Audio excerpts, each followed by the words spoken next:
তখন ফেরেশতারা বলেছিল আতাজআলু ফিহা মান ইফসিদু ফিহা ওয়া ইয়াসফিকু দিমাআ ওয়া নাহনু নুসাব্বিহু বিহামদিকা ওয়া নুকদ্দিসু লাক।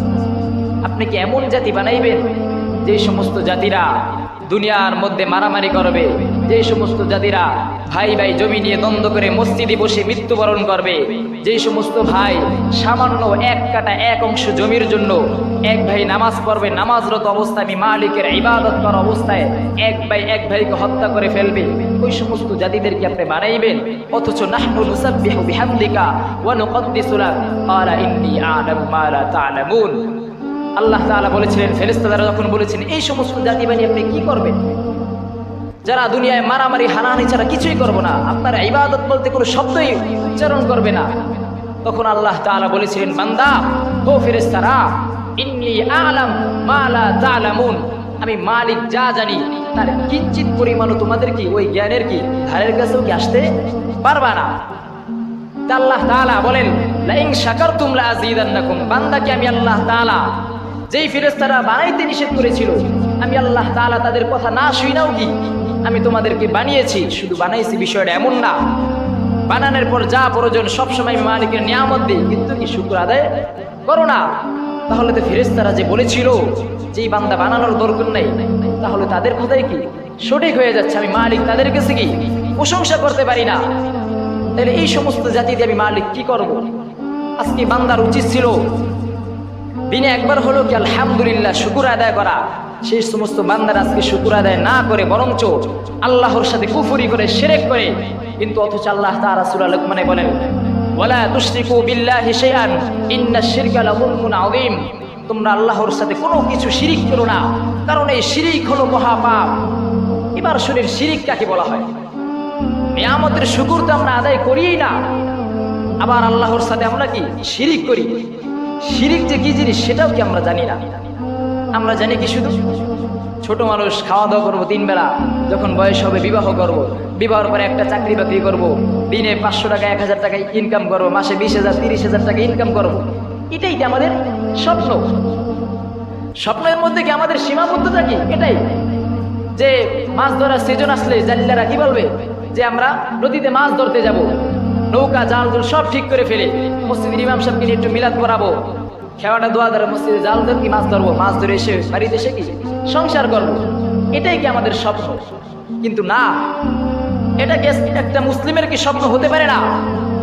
একটা মুসলিমের স্বপ্ন এত হবে যে ইয়া আইয়ুহাল্লাযীনা আমানু কু আনফুসাকুম ওয়া আহলিকুম নারা, ওই মুসলিম নিজে জাহান্নামের গুনাহ থেকে বাঁচবে এবং যেই সমস্ত তার আত্মীয় স্বজন জানে না, তার বন্ধু বান্ধব যারা আল্লাহকে চেনে না, নবীকে চেনে না, জান্নাত জাহান্নাম চেনে না, মসজিদের ধারে আসে না, তাদের কি মসজিদের দিশে আহ্বান করবে, সঠিক পথের দিকে আহ্বান করবে।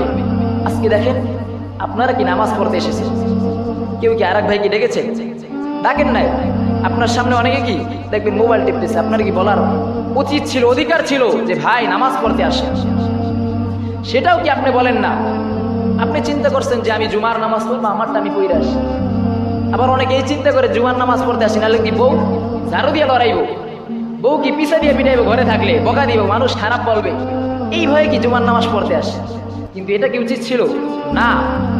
যে আল্লাহ তাআলা ফেরেশতারা মানুষ বানাইতে না করছে, সেখানে আল্লাহ তাআলা ফেরেশতাদের সাথে কি চ্যালেঞ্জ দিয়ে মানুষ বানাইছে, এই বান্দারা আমার ইবাদত করবে। কিন্তু আজকে এই মানব জাতি আমরা কি করি? আল্লাহর সাথে কি নিয়ামতের শুকর আদায় করি না, সেটা তো বাদই দিলাম, আল্লাহর সাথে কুফরি করে শিরক করে। শিরক কি সেটাও জানে না। শিরক হলো কি? যে এমন এক ব্যক্তিকে আমরা আল্লাহকে বিশ্বাস করি, আল্লাহকে বিশ্বাস না কইরা এমন এক বস্তুকে বিশ্বাস করলাম যেটাকে এটাকে আমরা মালিক মনে করলাম। ঘটনাক্রমে দূরে বাদ দিলাম, সামান্য একটা ফ্যানের দিকেই তাকাই, এই ফ্যানটা জ্বলতেছে, ফ্যানটা কি বাতাস চলতেছে। আজকে আমরা মনে মনে অনেকে ধারণ করতে পারি, আজকে ফ্যানটা না হইলে কি আমি মরেই যাইতাম, বলি না? এই বাতাস না থাকলে কি মরেই যাইতাম। এটাও কি একটা মালিকের সাথে কি শিরক হয়ে গেছে? আবার অনেক অসুস্থ হয়, জ্বর আসে, প্রচন্ড পরিমাণ টাইফয়েড জ্বর এসে পড়ে, যখন এক ডাক্তারের কাছে যায়, ওষুধ দেয়, ওষুধ দেওয়ার পর যখন সুস্থ হয় তখন বলে কি এই ডাক্তার না হলে কি আমি মারাই যাইতাম, বলে না? এটাও কি একটা শিরক?